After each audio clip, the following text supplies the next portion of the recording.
ایرانی بڑے زبردست نیشنلسٹ لوگ تھے، نسل پرست، اپنی نسل پر فخر کرنے والے. ہماری روایات عظیم ہیں، ہم خسرو کے وارث ہیں. اور آپ کو معلوم ہے کہ آخری جو بادشاہ تھا رضا شاہ پہلوی، وہ چاہتا تھا کہ خسرو کے دور کی عظمت اور سطوت کو دوبارہ لے آئے. 2500 سالہ جشن اس نے منایا تھا. وہ چاہتا تھا وہی شان میری ہو جائے جو خسرو کی تھی. یہ جو ان کے اندر نیشنلزم تھا، جب ان کی سلطنت کے پرخچے اڑ گئے حضرت عمر رضی اللہ تعالیٰ عنہ کے ہاتھوں، تو ان کے دلوں میں حضرت عمر کی دشمنی، وہ خون کے پیاسے ہو گئے عمر کے رضی اللہ تعالیٰ عنہ. میں یہاں آپ کو ذرا ایک حوالہ دے دوں. فردوسی نے جو شاہ نامہ لکھا، حالانکہ وہ مسلمان تھے لیکن چونکہ پرانے ایرانی ذہن کی عکاسی کر رہے تھے، تو انہوں نے جب کہ عرب فوجیں آئی ہیں تو اس نے ایران کا جو اپنے اوپر فخر تھا اس کی ترجمانی کرتے ہوئے لکھا ہے: زشیر شتر خوردن و سوسمار عرب را بجائیست آیت قرار کہ تختے کیا را کنند آرزو تفو برتو ہے چرخ کرداں تفو. کہ یہ عرب اونٹنیوں کا دودھ پینے والے، گوہ کھانے والے. یہ گوہ ایک بڑی سی چھپکلی کا جیسا جانور ہوتا ہے جو صحرا کے اندر ہوتا ہے، اور وہ اپنا ایک گھر بنا کر رہتا ہے، اسے کھاتے تھے یہ. تو یہ گوہ کھانے والے، اونٹنیوں کا دودھ پینے والے عرب، آج ان کی یہ جرت، یہ جسارت، یہ ہمت کہ تخت کیاں کنند آرزو، کہ وہ آج آرزو کر رہے ہیں کہ سلطنت کا تخت جو ہے وہ ہمیں مل جائے. تفو برتو ہے چرخ گرداں تفو، تف ہے تجھ پر اے گردش کرنے والے آسمان، تف ہے تجھ پر. لہذا اب کاؤنٹر ریولیوشنری موومنٹس آئی ہے. حضرت عمر کی شہادت اس کا نتیجہ ہے.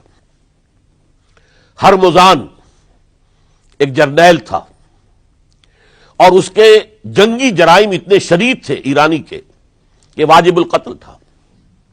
وہ گرفتار ہو کر حضرت عمر کے سامنے پیش کیا گیا. حضرت عمر نے فرمایا یہ واجب القتل ہے، اس کی گردن اڑا دی جائے. اس کی چالاکی دیکھیے. اس نے کہا امیر المومنین، اے مسلمانوں کے امیر عمر رضی اللہ تعالی عنہ، مجھے ذرا پانی پلوا دیجیے. حضرت عمر نے فرمایا پانی لا دو. ایک کٹورے میں پانی دے دیا گیا. پھر کہا دیکھیے امیر المومنین، مجھے ضمانت دیجیے کہ جب تک میں یہ پانی پی نہ لوں مجھے قتل نہیں کریں گے. فرمایا ہاں ہاں تم پانی پی لو، جب تک یہ پانی تم نہیں پیو گے ہم قتل نہیں کریں گے. اس نے وہ کٹورا پھینک دیا. نہ اب میں یہ پانی پی سکتا ہوں نہ آپ مجھے قتل کر سکتے ہیں، کیونکہ آپ کا ہے کہ جب تک میں یہ پانی نہیں پیوں گا آپ مجھے قتل نہیں کریں گے. اس ہیلے سے جان بچا گیا. پھر اس شخص نے ابو لولو فیروز، ایک غلام تھا، اسے اس کام کے لیے تیار کیا. حضرت مغیرہ ابن شعبہ کا غلام تھا وہ، اور حضرت مغیرہ نے اس سے روزانہ کی ایک اجرت کہ تم کام کرو، مجھے صرف 7 آنے روزانہ دے دیا کرو. اس نے آ کر حضرت عمر سے کہا کہ میرا جو آقا ہے مغیرہ ابن شعبہ، یہ مجھ سے بہت زیادہ طلب کرتا ہے. حضرت عمر نے پوچھا کیا دیتے ہو؟ 7 آنے. تم کرتے کیا ہو؟ کہ میں نجار بھی ہوں، میں لوہار بھی ہوں، میں یہ کام کرتا ہوں.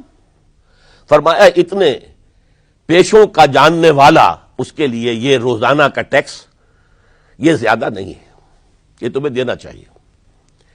اس نے کہا میں چکیاں بھی بناتا ہوں. حضرت عمر نے فرمایا پھر ایک چکی ذرا مجھے بھی بنا دینا. کہنے لگا آپ کے لیے تو میں ایسی چکی بناؤں گا کہ جس کی آواز دنیا بھر میں جائے گی.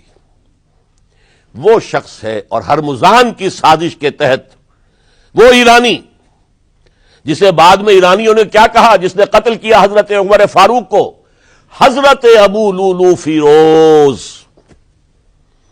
آج بھی ایران میں اس کی قبر کی تصویریں بکتی ہیں بازار کے اندر.